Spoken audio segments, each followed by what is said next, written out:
The morning sun cast long shadows across the manicured gardens of Kensington Palace, as 8-year-old Princess Charlotte ran through the corridors, her small feet pattering against the polished marble floors. Her usually perfectly styled hair was disheveled, and tears streamed down her rosy cheeks as she clutched a crumpled piece of paper in her tiny hands. Charlotte had always been known as the spirited one among the royal children. Unlike her older brother George, who followed protocol with careful precision, or her younger brother Louis, who was still too young to understand the weight of royal expectations, Charlotte possessed a fierce independence that both delighted and worried her parents. She questioned everything, from why she had to curtsy to certain people to why she couldn't simply run to the local sweet shop like other children her age. On this particular morning, everything had gone wrong from the moment she woke up. Her favorite stuffed animal, a well-worn teddy bear named Sir Buttons that had been her constant companion since she was 3, was missing. The palace staff had searched everywhere, but the beloved toy was nowhere to be found. To make matters worse, Charlotte had received disappointing news about a planned visit to see her great-grandmother, the Queen, which had been cancelled due to unexpected state business. As she rounded the corner near the main entrance hall, Charlotte's eyes fell upon Sergeant James Mitchell, a palace guard she had come to know well over the past year. James was different from the other guards who maintained their stoic expressions and rigid postures, regardless of what happened around them. He had kind eyes that crinkled at the corners when he smiled, and though he maintained his professional demeanor, Charlotte had noticed how he would sometimes wink at her when no one else was looking. James had been stationed at various royal residences for over 15 years, but his assignment to Kensington Palace had been special to him. He had grown up in a working-class family in Manchester, where his mother had cleaned offices and his father worked in a factory. The opportunity to serve the royal family was not just a job for him. It was an honor that he took seriously every single day. He had memorized every protocol, every procedure, and every rule that governed his interactions with the royal family members. The sight of the young princess in such distress stopped James in his tracks. Despite years of training that taught him to maintain his position and avoid personal interactions with the royals unless absolutely necessary, something about Charlotte's tears stirred a protective instinct in him. She looked so small and vulnerable, standing there in her blue dress with her shoulders shaking from silent sobs. Charlotte looked up at James with her tear-filled eyes, and for a moment, neither of them moved. The protocol was clear. Guards were not to engage in personal conversations with family members, especially the children, unless there was a security concern. James was supposed to maintain his position, perhaps alert other staff members if the situation seemed serious, but direct intervention was strictly forbidden. But protocols had not prepared James for this moment. Here was a child, royal or not, who was clearly in pain and needed comfort. His own daughter was roughly the same age as Charlotte, living with his ex-wife in Manchester, and he recognized the look of genuine distress that crossed all social boundaries. This was not a tantrum or a moment of childhood dramatics. This was real heartbreak. Charlotte took a hesitant step toward James, still clutching the crumpled paper. She had always sensed something different about this particular guard. While others looked through her as if she were part of the palace furniture, James had always acknowledged her presence with subtle nods or gentle smiles.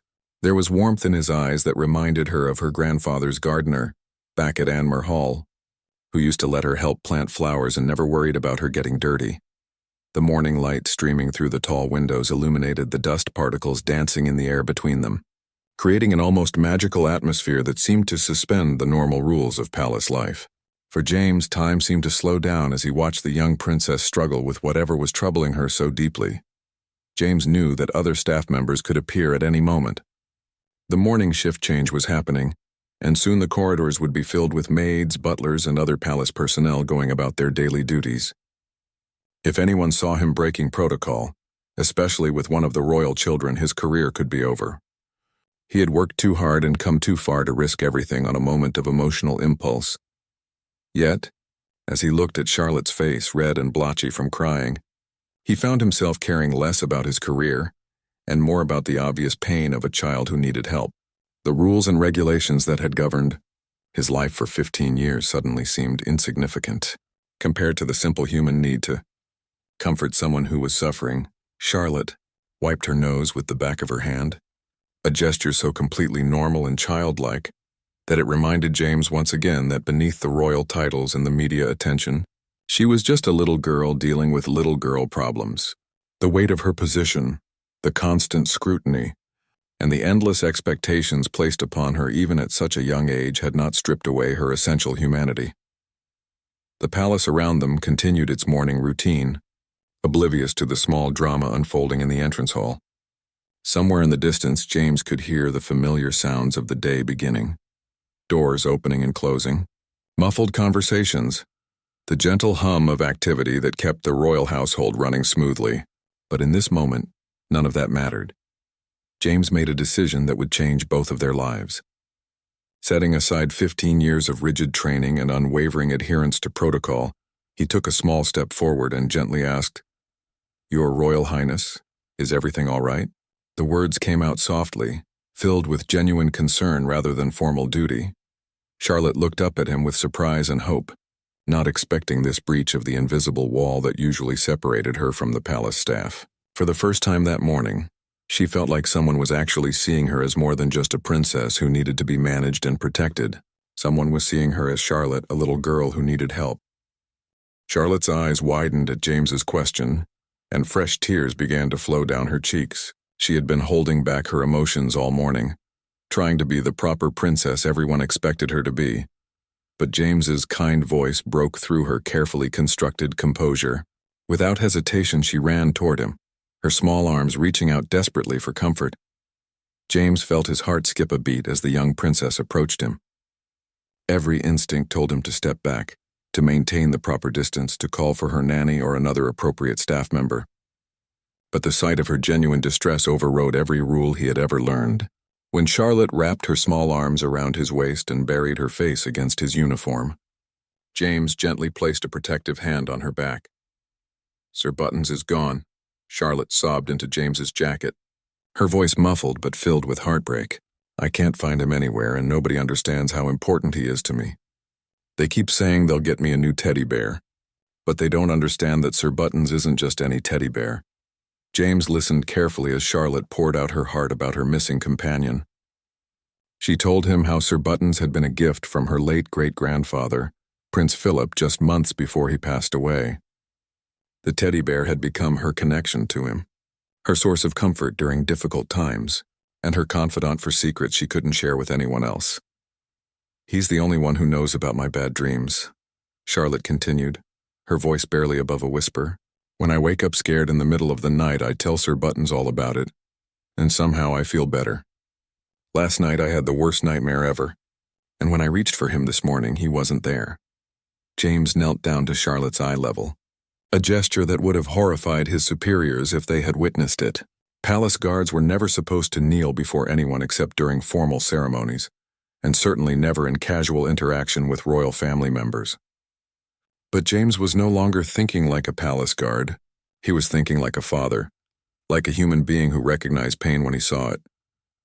"Tell me about this nightmare," James said softly, his voice gentle and encouraging. "Sometimes talking about scary dreams makes them less frightening." Charlotte looked into James's eyes and saw something she rarely encountered in the palace: genuine interest without agenda.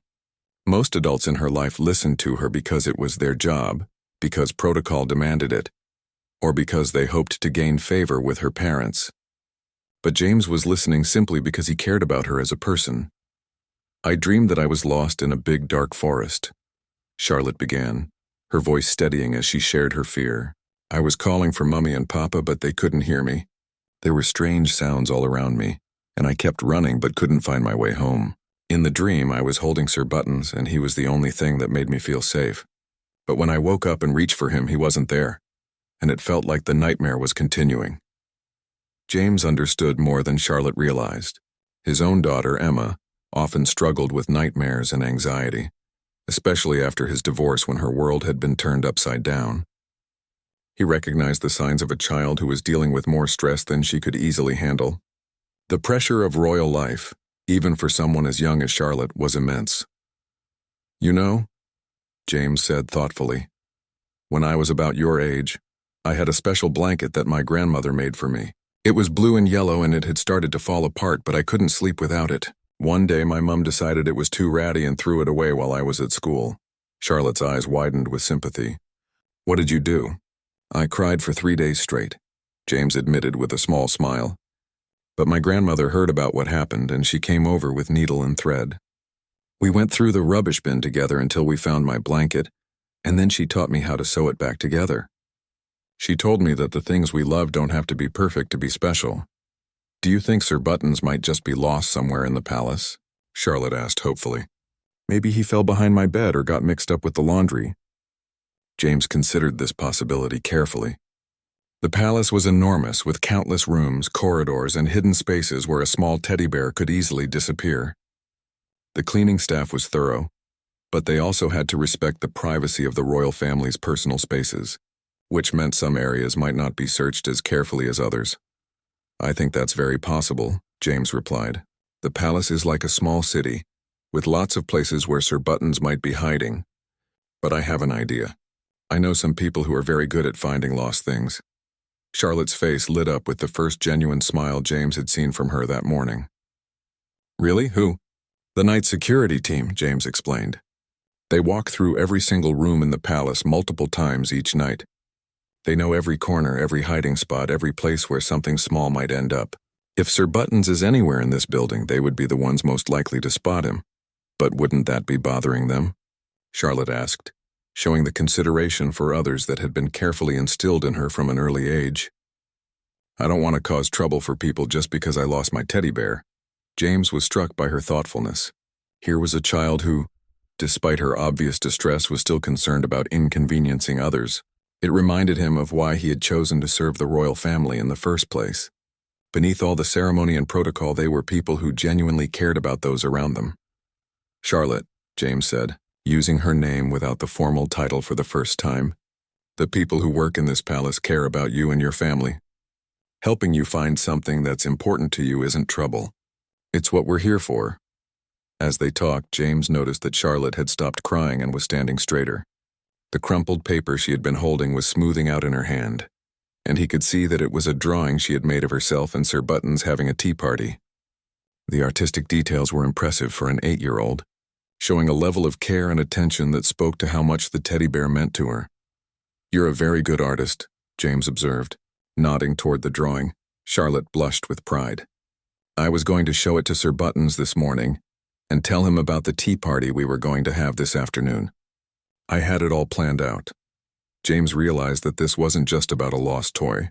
It was about disrupted plans, broken routines, and the kind of disappointment that feels enormous when you're 8 years old. Charlotte had built her day around spending time with her beloved companion, and his absence had left a hole that no amount of royal privilege could fill.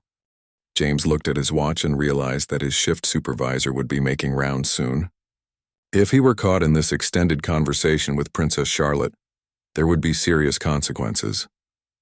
But seeing the hope returning to her eyes made the risk seem worthwhile. He had crossed a line already and there was no going back now. Listen, Charlotte, James said quietly, glancing around to ensure they were still alone. I'm going to help you find Sir Buttons, but we need to be smart about it. I can't leave my post right now, but I know exactly who to talk to. Charlotte nodded eagerly, wiping the last of her tears away with her sleeve. What do you need me to do? First, I want you to go to your room and think very carefully about the last time you remember having Sir Buttons with you. Where were you? What were you doing? Sometimes our minds remember more details when we're not feeling panicked. James pulled out a small notebook from his uniform pocket, the same one he used to record security observations during his shifts. While you're doing that, I'm going to make some calls. I'll talk to the night security team, the housekeeping staff, and anyone else who might have seen something. Charlotte's face brightened considerably. You really think we can find him? I think we have a very good chance, James replied with conviction. But Charlotte, there's something important I need you to understand. What's happening between us right now, this conversation, could get me in serious trouble with my supervisors. Charlotte's expression immediately became concerned. I don't want you to get in trouble because of me. I'm not telling you this to make you worry, James explained gently. I'm telling you because I want you to know that I'm helping you because I want to, not because I have to. Sometimes the most important things we do are the ones that don't follow the rules. This concept was revolutionary for Charlotte, who had spent her entire life surrounded by protocols, procedures, and proper ways of doing things. The idea that someone would risk their job just to help her find her teddy bear was both touching and confusing. "Why would you do that for me?" she asked innocently. James paused, considering how to explain something so complex to an 8-year-old. "Because sometimes being a good person is more important than following every rule. And because every child deserves to feel safe and happy, whether they're a princess or not." Just then they heard footsteps approaching from the direction of the main staircase. James quickly straightened to his formal position, while Charlotte stepped back, both of them automatically reverting to the proper protocol. A moment later, Charlotte's nanny, Mrs. Harrison, appeared, looking slightly frazzled. "There you are, Your Royal Highness," Mrs. Harrison said with obvious relief. "I've been looking everywhere for you. Your mother would like to see you in the morning room." Charlotte glanced at James, who gave her an almost imperceptible nod of encouragement. "I'll be right there, Mrs. Harrison," Charlotte replied politely. "I was just looking for Sir Buttons." Mrs. Harrison's expression softened with understanding. She had been caring for royal children for over 20 years, and had seen many beloved toys go missing over the years. "Oh, sweetheart, I'm sure he'll turn up. These things usually do." "Sergeant Mitchell was telling me about the security team's night rounds," Charlotte said carefully, testing the waters. "He thinks they might have seen Sir Buttons during their patrols." Mrs. Harrison looked at James with surprise. It was unusual for guards to engage in conversation with the children, but she could see the genuine concern in his eyes. As someone who truly cared about Charlotte's well-being, she was grateful for any help they could get. "That's very thoughtful of you, Sergeant," Mrs. Harrison said formally. "Perhaps you could make some inquiries when you have a chance." "Of course, ma'am," James replied with a crisp nod. "I'll see what I can find out." As Mrs. Harrison led Charlotte away, the young princess turned back to look at James one more time. In that look, he saw gratitude, hope, and something else that surprised him: trust.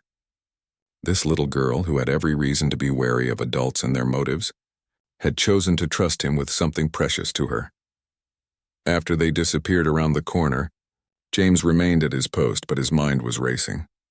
He had promised to help Charlotte, and he intended to keep that promise, but he needed to be strategic about it. His shift ended in 4 hours, and during that time, he could discreetly reach out to his contacts throughout the palace. James had been working at various royal residences long enough to know that the palace operated on both official and unofficial networks. While the formal chain of command handled most business, there was also an informal network of longtime employees who looked out for each other and, more importantly, looked out for the royal family's well-being. He started with Tony, one of the night security guards who was just finishing his shift. Tony had been working palace security for over 20 years and knew every inch of the building. If anyone had seen a misplaced teddy bear during the night rounds, it would be him. "Tony?" James called out quietly as the older guard passed by on his way to clock out. "Got a minute?" Tony approached with the casual familiarity of someone who had worked alongside James for several years. "What's up, mate?" "Princess Charlotte has lost her teddy bear, Sir Buttons. She's pretty upset about it. Did you or any of the night team see anything during rounds last night?" Tony's expression immediately became serious. Like most of the palace staff, he had a soft spot for the royal children and took their well-being personally. "Can't say I saw anything, but I'll check with the other lads." "What does this teddy bear look like?" James realized he should have asked Charlotte for more details about Sir Button's appearance. "I'm not sure of the exact details, but it's apparently quite special to her. A gift from Prince Philip." "Ah," Tony said with understanding. "That makes it even more important. I'll make some calls and get back to you. We've got about 6 hours before the next night shift starts, so if it's somewhere in the building, we should be able to track it down." "Thanks, Tony, I really appreciate it." As Tony headed off to make his inquiries, James felt a mixture of hope and anxiety. He was committed now to helping Charlotte, but he was also acutely aware that he was operating outside normal protocol. If his supervisors discovered what he was doing, he could face disciplinary action or even dismissal. But every time he thought about backing down, he remembered the look in Charlotte's eyes when she had talked about her nightmare, and how Sir Buttons was the only thing that made her feel safe. Some things, James decided, were worth the risk. During the remainder of his shift, James managed to discreetly contact several other palace staff members. He spoke with Maria, the head of housekeeping, who promised to have her team do a thorough search of all areas they had access to. He reached out to David, who worked in the laundry department, to check if Sir Buttons might have accidentally been mixed in with bed linens or clothing. Each person James spoke with immediately understood the importance of the search. The palace staff, despite their professional demeanor, genuinely cared about the royal family, especially the children. The idea that Princess Charlotte was distressed over something they might be able to help with motivated everyone to go above and beyond their normal duties. Meanwhile, Charlotte sat in the morning room with her mother, Catherine, trying to focus on their conversation about the day's schedule. But her mind kept drifting to her missing teddy bear and to the kind guard who had promised to help her find him. She had never experienced anything quite like her interaction with James, where an adult had listened to her with such genuine attention and concern. Catherine noticed her daughter's distraction immediately. As a mother, she had become expert at reading the subtle signs of her children's emotional states, and she could see that Charlotte was still deeply troubled about something beyond the missing toy. "Darling, you seem very far away this morning," Catherine said gently, setting down her cup of tea.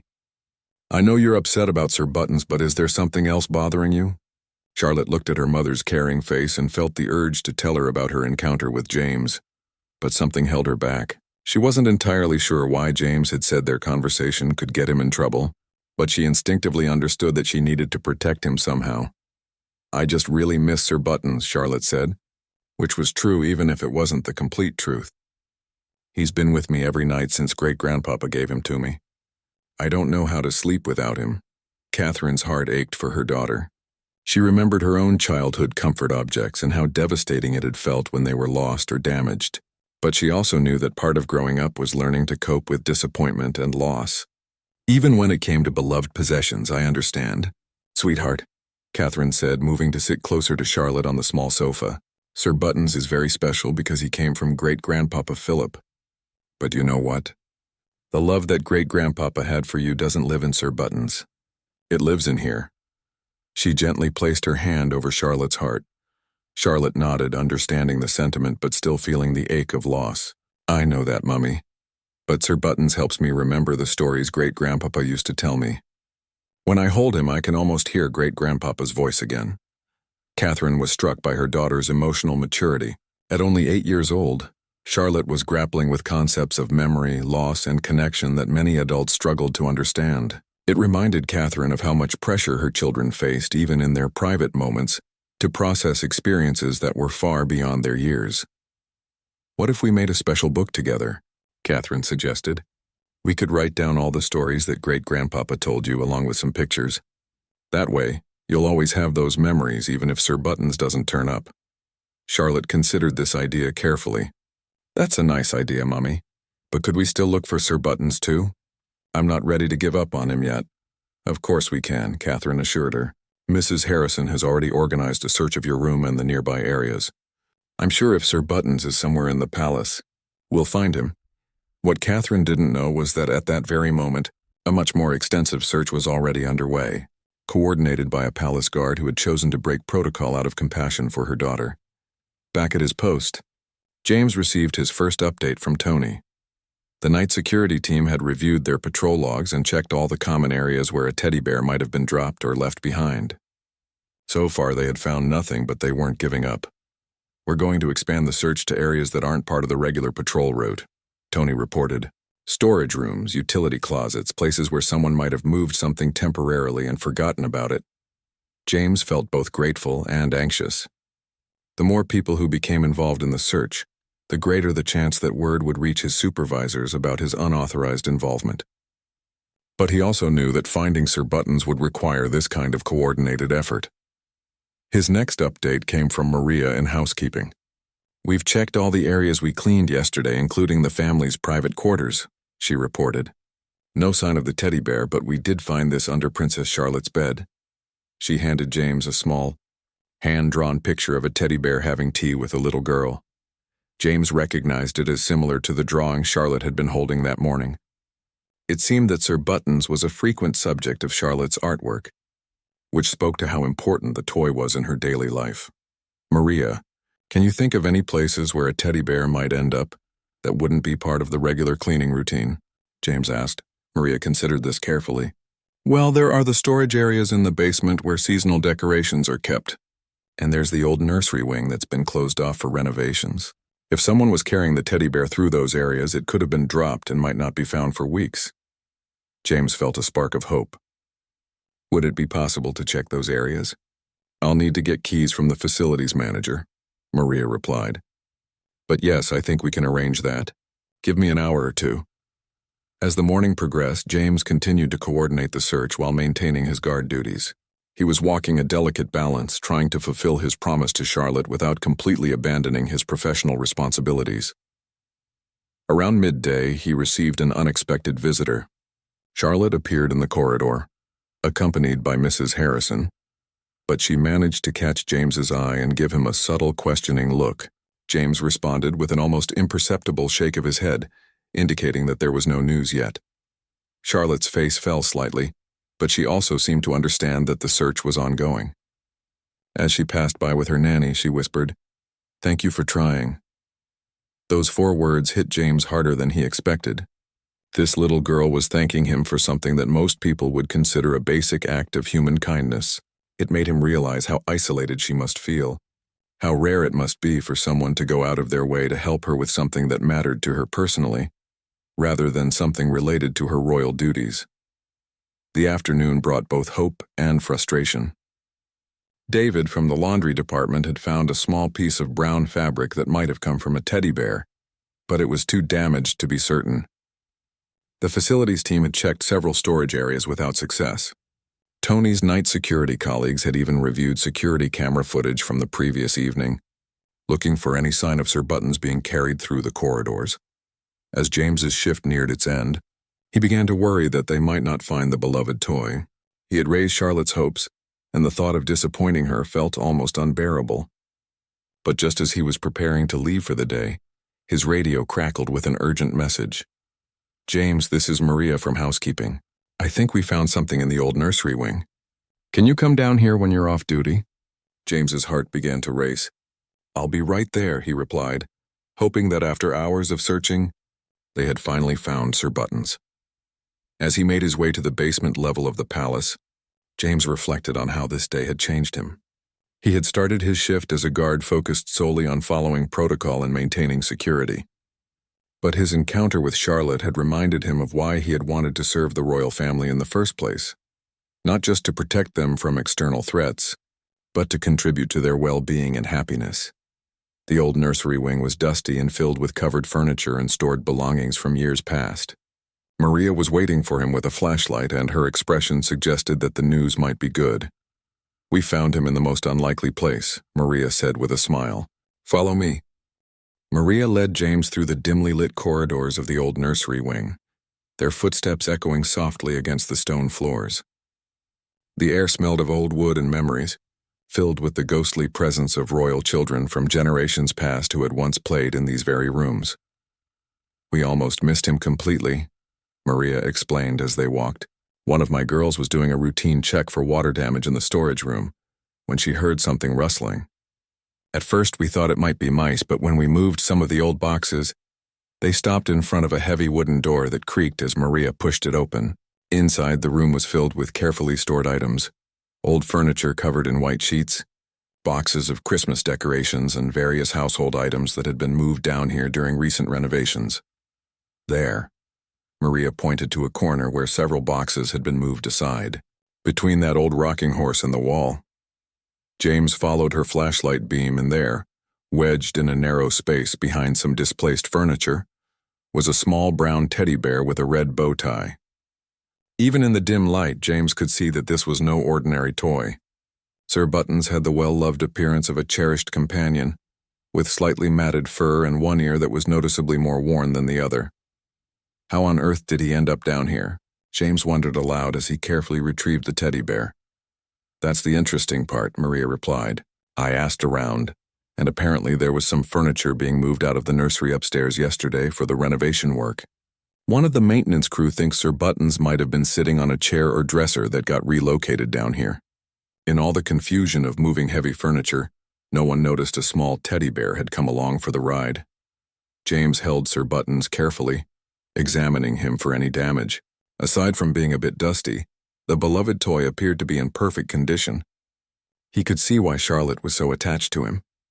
Despite his worn appearance, there was something undeniably comforting about Sir Buttons, something that spoke of countless nights providing comfort and security to a little girl. "Maria, I can't thank you enough," James said with genuine gratitude. "Princess Charlotte has been heartbroken about losing him. We all care about those children," Maria replied simply. "They may be royalty, but they're still just kids who need their comfort toys and their bedtime stories like any other children." As James made his way back upstairs with Sir Buttons tucked safely in his jacket, he faced a new dilemma. His shift was officially over, and he was no longer supposed to be in the main areas of the palace. More importantly, he wasn't sure how to return the teddy bear to Charlotte without causing questions about how he had found it. The protocol would be to turn Sir Buttons over to Mrs. Harrison, or another member of Charlotte's household staff, explain where the toy had been found, and let them handle the reunion. This would be the safe, proper way to handle the situation that wouldn't raise any questions about his involvement. But James found himself reluctant to take that approach. Charlotte had trusted him with her problem, and he felt she deserved to know that he had kept his promise to help her. After everything that had happened that day, after all the rules he had already broken, he decided to see this through to the end. James knew that Charlotte would likely be in the family's private quarters at this time of day, areas where he had no business being unless there was a security emergency. But he also knew the palace well enough to understand the routines and patterns of the royal family's daily life. He stationed himself in a corridor near the main staircase, knowing that Charlotte would likely pass this way at some point during the early evening. It was a risk, but he felt it was worth taking to see the joy on her face when she was reunited with Sir Buttons. While he waited, James reflected on the day's events and what they meant for his future. He had broken multiple protocols, enlisted numerous staff members in an unauthorized search, and spent his entire shift focused on something that had nothing to do with his security duties. By any official measure, his behavior had been completely inappropriate, yet he felt no regret about his choices. Seeing Charlotte's distress that morning had reminded him that behind all the ceremony and formality of royal life, there were real people with real emotions and real needs. Sometimes the most important service he could provide had nothing to do with physical security and everything to do with human kindness. About 20 minutes later, James heard familiar voices approaching from the direction of the family's private dining room. Charlotte was walking with her older brother George, and both children were engaged in an animated conversation about their day's activities. As they came into view, James could see that Charlotte still looked subdued despite her brother's attempts to cheer her up. She was holding the drawing of Sir Buttons that she had shown him that morning, now carefully smoothed out and obviously precious to her. "Charlotte," James called out softly, stepping forward just enough to be visible. Both children stopped and looked at him with surprise. George, who was more accustomed to formal interactions with palace staff, seemed puzzled by this breach of protocol. But Charlotte's face immediately lit up with hope. "Did you find him?" she asked breathlessly, not caring about proper titles or formal address. Instead of answering with words, James carefully pulled Sir Buttons from his jacket and held the teddy bear out to her. Charlotte's reaction was immediate and overwhelming. She let out a cry of pure joy and ran toward James, completely forgetting every rule of royal etiquette she had ever been taught. "Sir Buttons," she exclaimed, wrapping her arms around the teddy bear and hugging him tightly to her chest. "I thought I'd lost you forever." George watched this scene with fascination, having never seen his sister show such raw emotion or witnessed a palace guard engage so personally with family members. He was old enough to understand that something unusual was happening, but young enough to be more curious than concerned about protocol. "Where did you find him?" Charlotte asked James, her eyes bright with tears of relief and gratitude. "He was on quite an adventure," James explained with a gentle smile. "It turns out he accidentally went along with some furniture that was being moved to storage during the nursery renovations. He's been waiting patiently in the old nursery wing for someone to discover him." Charlotte looked down at Sir Buttons, examining him carefully to make sure he was unharmed. "Were you scared down there all by yourself?" she asked the teddy bear seriously, as if expecting an answer. James was struck by her genuine concern for her toy's well-being during his ordeal. Even in her relief and happiness, Charlotte was thinking about Sir Buttons' experience rather than just her own. "I think he was probably worried about you too," James suggested. Teddy bears don't like to be away from the children they're supposed to protect. Thank you, Charlotte said, looking directly at James with an intensity that was remarkable for an 8-year-old. Thank you for keeping your promise. I knew you would find him. Her faith in him was both touching and humbling. James realized that this little girl had trusted him completely, even when the search seemed hopeless. That level of trust was something he had never experienced in all his years of service. I told you we'd find him, James replied, and I meant it. George, who had been quietly observing this exchange, finally spoke up. That was very kind of you to help Charlotte, he said with the formal politeness that had been drilled into him from an early age. She's been quite sad all day. Any one of us would have done the same thing, James replied, though he knew that wasn't entirely true. Many people would have followed proper channels and left the search to appropriate staff members. Just then, they heard footsteps approaching from another corridor. Mrs. Harrison appeared, looking slightly out of breath as if she had been searching for the children. When she saw Charlotte clutching Sir Buttons, her face immediately brightened with relief. "Oh, wonderful," Mrs. Harrison exclaimed. "Where did you find him, Your Royal Highness?" Charlotte looked uncertainly between James and Mrs. Harrison, seeming to understand instinctively that she needed to be careful about how she explained the situation. "Sergeant Mitchell found him in the old nursery storage room," Charlotte said carefully. "He got moved there by accident with some furniture." Mrs. Harrison looked at James with gratitude and perhaps a touch of surprise. "That was very thorough detective work, Sergeant. Thank you for taking the time to search so extensively." "It was no trouble at all," James replied formally, reverting to his professional demeanor now that other staff members were present. As Mrs. Harrison began to shepherd the children back toward their quarters, Charlotte turned back to James one more time. "Will I see you again tomorrow?" she asked hopefully. "I'll be here," James assured her. "And so will Sir Buttons." Charlotte smiled widely and gave Sir Buttons another squeeze. "Come on," she whispered to the teddy bear. "Let's go have that tea party we planned." As the children and their nanny disappeared around the corner, James stood alone in the corridor, feeling a mixture of satisfaction and apprehension. He had successfully helped Charlotte, but he was also acutely aware that his actions throughout the day had put his career at risk. Little did he know that his adventure with Princess Charlotte was far from over, and that the consequences of his kindness would unfold in ways he never could have imagined. The following morning brought an unexpected summons that filled James with dread. As he arrived for his shift, his supervisor, Captain Reynolds, approached him with a serious expression that immediately put James on high alert. "Sergeant Mitchell, I need to see you in my office immediately," Captain Reynolds said curtly, his tone giving no indication of what to expect. James's heart sank as he followed his superior down the corridor. He had spent a sleepless night wondering if word of his unauthorized activities had reached the administration. The palace operated on a complex network of relationships and communications, and news traveled fast among the staff. Captain Reynolds closed the office door behind them and gestured for James to sit. The older man had been in palace security for over 25 years and was known for his strict adherence to protocol and his no-nonsense approach to discipline. "Received some interesting reports about your activities yesterday," Captain Reynolds began, settling behind his desk with a stern expression. "Multiple staff members mentioned your involvement in searching for Princess Charlotte's missing teddy bear." James felt his stomach drop, but he maintained his composure. "Yes, sir. Princess Charlotte was quite distressed about losing something important to her. I thought it was appropriate to assist." "Appropriate?" Captain Reynolds raised an eyebrow.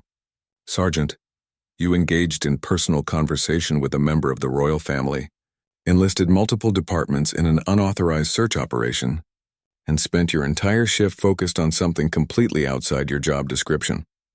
"Sir, I understand that my actions were unconventional," James began, but Captain Reynolds held up a hand to stop him. "Unconventional doesn't begin to cover it," the captain continued. "What you did yesterday violated virtually every protocol we have regarding interaction with the royal family. You put your career at risk, and you involved other staff members in activities that could have gotten them in trouble as well." James prepared himself for the worst. He had known the risks when he chose to help Charlotte, and he was prepared to face the consequences. "I understand, sir. I take full responsibility for my actions. Do you?" Captain Reynolds asked, his expression unreadable. Do you understand that what you did could have been seen as a serious breach of security protocol? That your unauthorized access to storage areas and coordination with other departments could have raised questions about your reliability and judgment? Yes, sir, James replied quietly. But I would do it again. Captain Reynolds leaned back in his chair, studying James carefully. You would do it again? Even knowing the potential consequences? Sir, I saw a child in distress and I had the ability to help. Princess Charlotte wasn't asking for anything inappropriate or unreasonable. She just wanted her teddy bear back. Sometimes being human has to come before following every rule. For a long moment, the two men sat in silence. James could hear his own heartbeat as he waited for Captain Reynolds to deliver what he assumed would be a severe reprimand, or possibly even dismissal. Finally, Captain Reynolds spoke, but his tone had changed completely. Sergeant Mitchell, I've been in palace security for more than 2 decades. In that time, I've seen guards who followed every protocol perfectly, but had no understanding of what it means to serve this family. I've also seen guards who understood that sometimes the most important service we can provide has nothing to do with physical security. James looked up in surprise, not expecting this turn in the conversation. Yesterday afternoon, I received a phone call from the Princess of Wales, Captain Reynolds continued. She wanted to personally thank the guard who had gone above and beyond to help her daughter. Apparently, Princess Charlotte told her parents all about the kind guard who promised to find Sir Buttons and kept his word. James felt a wave of relief mixed with continued apprehension. Sir? The Princess of Wales was particularly impressed that you had treated Charlotte not just as a member of the royal family, but as a child who needed comfort and assistance. She said it reminded her of why she trusts her children's safety and well-being to our team. Captain Reynolds stood up and walked to the window that overlooked the palace gardens. Sergeant, what you did yesterday was indeed a violation of protocol.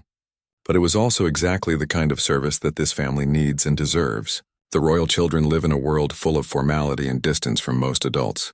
Having someone treat them with genuine kindness and respect is more valuable than perfect adherence to every rule. I'm not in trouble, sir? James asked hesitantly. On the contrary. Captain Reynolds turned back to face him with something that might have been a smile. Your actions yesterday have earned you a commendation from the Princess of Wales herself. She has specifically requested that you be assigned to duties that involve more interaction with the children, as she believes you have the right temperament and judgment for that responsibility. James was stunned. He had expected to be reprimanded or possibly dismissed, and instead he was being commended and given increased responsibilities. However, Captain Reynolds continued, his tone becoming serious again. This doesn't mean you have free rein to ignore protocol whenever you feel like it. What happened yesterday worked out well, but in the future I expect you to find ways to help that also keep everyone safe and maintain appropriate boundaries. Yes, sir, I understand completely. Good. Now there's someone who wants to see you. Before James could ask what Captain Reynolds meant, there was a soft knock on the office door. Captain Reynolds called for the visitor to enter, and to James's surprise, Princess Charlotte appeared in the doorway, accompanied by her mother. Charlotte was holding Sir Buttons in one arm and a small wrapped package in the other. She looked nervous but determined as she entered the office with the careful steps of a child who had been coached on proper behavior. Your Royal Highness, James said, immediately standing and offering a respectful bow. Sergeant Mitchell, Catherine said warmly, Charlotte has something she wanted to give you personally. Charlotte stepped forward, still clutching Sir Buttons, and held out the wrapped package to James. This is for you, she said softly, to say thank you for finding Sir Buttons and for being so kind to me. James accepted the package with surprise and genuine emotion. Your Royal Highness, this wasn't necessary. I was happy to help. Please open it, Charlotte urged, her eyes bright with anticipation. James carefully unwrapped the small package to reveal a hand-drawn picture, professionally framed. The drawing showed James in his guard uniform standing next to Charlotte, who was holding Sir Buttons. At the bottom, in Charlotte's careful handwriting, were the words, My friend Sergeant Mitchell, thank you for caring. James felt his eyes misting as he looked at the thoughtful gift. The drawing was clearly Charlotte's own work, full of the innocent detail and emotional honesty that only a child's art could capture. Charlotte drew this herself yesterday evening, Catherine explained. She wanted you to know how much your kindness meant to her. "This is beautiful, Princess Charlotte," James said, his voice slightly thick with emotion. "Thank you so much. I'll treasure it always."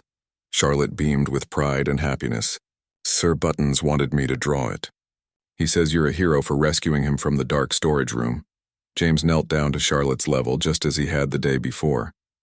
"Well, you can tell Sir Buttons that he's a very brave teddy bear for surviving such an adventure. And you can tell him that anytime he needs help, I'll be here." "Really?" Charlotte asked hopefully. "Really," James confirmed, looking up at Catherine, who nodded her approval with a warm smile. 3 months later, James found himself in a position he never could have imagined when he first started working at the palace. His willingness to break protocol to help Princess Charlotte had not only saved his career but had fundamentally changed the trajectory of his service to the royal family. His new role as a family liaison security officer was unprecedented in the palace hierarchy. While he maintained all of his security responsibilities, he was also specifically tasked with being available to the royal children when they needed assistance, guidance, or simply someone to talk to who wasn't bound by the formal constraints that governed most of their interactions with adults. The position had been created specifically for James after Catherine and William observed how positively Charlotte had responded to his genuine care and attention. They recognized that their children, despite being surrounded by staff and caregivers, sometimes needed interactions with adults who could see them simply as children rather than as future monarchs or symbols of the institution. James's relationship with Charlotte had evolved into something beautiful and unique. She had come to trust him as a friend and confidant, someone who listened to her concerns without judgment and who treated her problems as genuinely important regardless of how small they might seem to adults. Sir Buttons had become a sort of mascot for their friendship. Charlotte often brought the teddy bear with her when she sought out James for conversations, and she had created an elaborate mythology around Sir Buttons' adventures throughout the palace. According to Charlotte's stories, Sir Buttons was actually a secret agent who helped keep the royal family safe, working closely with guards like James to protect the palace from various imaginary threats. These stories had become a source of joy for many of the palace staff, who would often play along with Charlotte's elaborate scenarios. James found himself having serious conversations with both Charlotte and Sir Buttons about the teddy bear's important security missions, treating the fantasy with the same respect he would give to actual security briefings. But their relationship had also provided Charlotte with genuine emotional support during difficult times. When she struggled with nightmares, James helped her develop coping strategies that went beyond simply clutching Sir Buttons.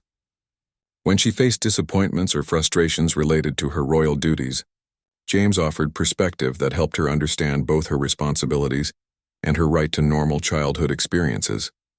The impact of their friendship extended beyond Charlotte herself. George had begun seeking out James for advice about dealing with the pressures of being the future king, finding in the guard someone who could discuss these weighty topics without the formal deference that made honest conversation difficult. Even young Louis had gravitated toward James, particularly enjoying the guard's willingness to engage in silly games and conversations that other adults often dismissed as beneath their dignity. James's own life had been transformed as well. The commendation from Catherine had led to opportunities for advancement that he had never expected. More importantly, his work had gained a sense of purpose and meaning that went far beyond his original job description. His relationship with his own daughter Emma had also benefited from his experience with the royal children. The patience and genuine interest he had learned to show Charlotte translated into better communication with Emma during their weekend visits. James found himself more attuned to his daughter's emotional needs and more willing to prioritize her concerns, no matter how trivial they might seem from an adult perspective. On this particular afternoon, James was stationed in the garden courtyard when Charlotte approached with Sir Buttons tucked under her arm and a serious expression on her face. At 11 years old now, she had grown taller and more articulate, but she still sought out James when she needed to process difficult emotions or situations. "James," she said, using the informal address that had become natural between them, "I need to talk to you about something important." "Of course," James replied, giving her his full attention. "What's on your mind?" Charlotte sat down on a nearby bench, carefully positioning Sir Buttons beside her. I've been thinking a lot about that day when you found Sir Buttons for me. I was just 8 then, and I didn't really understand why what you did was so special. James joined her on the bench, curious about where this conversation was heading. But now I understand, Charlotte continued thoughtfully. You broke the rules to help me, not because you had to, but because you wanted to. You saw me as Charlotte who needed help, not as Princess Charlotte who had to be handled a certain way. James was struck by her insight and emotional maturity. You're right. That's exactly what happened. That's when I learned something really important, Charlotte said, looking directly at him. I learned that the best way to help people is to see them for who they really are, not just what everyone expects them to be. That's a very wise observation, James replied, feeling proud of the thoughtful young woman Charlotte was becoming. I want to be that kind of person when I grow up, Charlotte declared with conviction. When I'm older and have royal duties, I want to remember to see people the way you saw me that day. I want to care about their real problems, not just the problems that seem important to everyone else. James felt a surge of emotion at her words. This remarkable child had taken the lesson of kindness and genuine care that he had tried to show her and had turned it into a philosophy for how she wanted to live her life. I think you're already that kind of person, Charlotte, James said warmly. You've always cared about others and treated everyone with kindness. Sir Buttons helped me remember, Charlotte said, giving the teddy bear an affectionate squeeze. Every night when I hold him, I remember that day and how it felt to have someone really listen to me and care about what was important to me. It reminds me to be that person for other people. As they sat together in the peaceful garden, James reflected on how a single moment of choosing compassion over protocol had created ripples that continued to spread outward. His decision to help a crying little girl find her teddy bear had not only changed both of their lives, but had created a lasting friendship built on mutual respect and genuine care. Charlotte stood up, carefully tucking Sir Buttons under her arm again. Thank you, James, not just for finding Sir Buttons that day, but for teaching me what it means to really care about someone. Thank you, Charlotte, James replied, for teaching me that sometimes the most important part of my job has nothing to do with security and everything to do with humanity. As Charlotte walked back toward the palace, James remained on the bench for a few more minutes, thinking about the extraordinary journey that had begun with a little girl's tears and a guard's decision to put kindness before protocol. He had learned that true service sometimes meant knowing when to break the rules, and that the most meaningful connections often happened in the spaces between formal expectations and genuine human need. The afternoon sun cast long shadows across the garden as James finally stood to resume his duties, carrying with him the satisfaction of knowing that his willingness to see a princess as simply a child in need had helped shape the kind of person she was becoming. In years to come, when Charlotte took on her royal responsibilities, she would carry with her the lesson that genuine care and compassion were more valuable than perfect adherence to protocol, and that the most important service anyone could provide was the simple act of treating others with dignity and kindness.